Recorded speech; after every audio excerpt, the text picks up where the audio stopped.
Away from that, in recent days of heavy rains have led to the collapse of several bridges in the Ashanti region. Now, most communities have been cut off from the urban centers, adversely impacting on economic activities in the affected areas. In the following report, Ibrahim Abubakar looks at the economic and social impact of the collapsed bridges in the region. The Ashanti region was hit by several days of rainstorm between May and July this year, resulting in the loss of lives and property. A number of roads and bridges were affected in the region. Some bridges have totally collapsed and others have partially caved in. This bridge linking Kumasi to Sewa in the Busumtri district had its fair share of the devastation. About 2/3 of the bridge has collapsed. Motorists have to slow down to be extra careful in meandering through the other side of the road.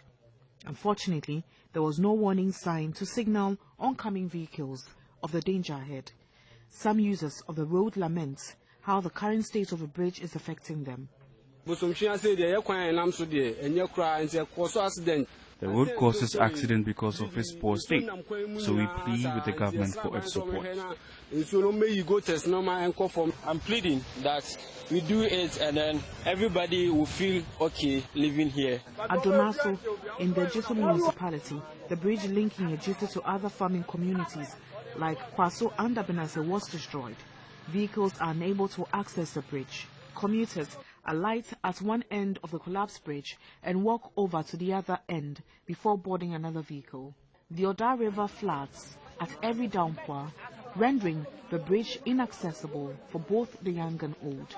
Some commercial drivers also say the collapse of the bridge has hugely affected their business. A newly constructed bridge at Pakuso in the Sokori Mampo municipality is also showing signs of collapse.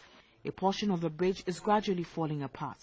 The road has developed gullies only few months after the asphalting of this road. Also, the bridge linking Bronkong to other farming communities in the Fija Kwabe district has become inaccessible, completely cutting off several communities. Residents risk their lives to cross the Nkadan River on foot. School children are the most affected, especially after a downpour, when the bridge becomes impassable.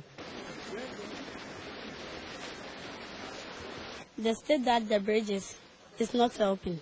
At times when it's flood, all what we have to do is just take off our shoes and sandals before we cross the bridge. So we are pleading the government to come and construct the bridge.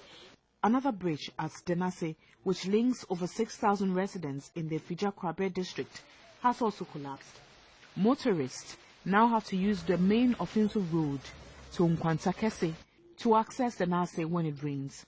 The 5-minute drive from Kodie to Denase now takes commuters about 40 to 45 minutes as they divert to use the Nkwantakese route. Ashanti Regional Minister Simon Osemensa says there are efforts to fix the bridges. We are packaging the whole project and then award it on contract. We submit it to the Minister of Roads and Highways, and then we create a contractor to go and undertake. Until work commences on the collapsed bridges, residents and motorists in affected communities would have to continue using them at their own risk.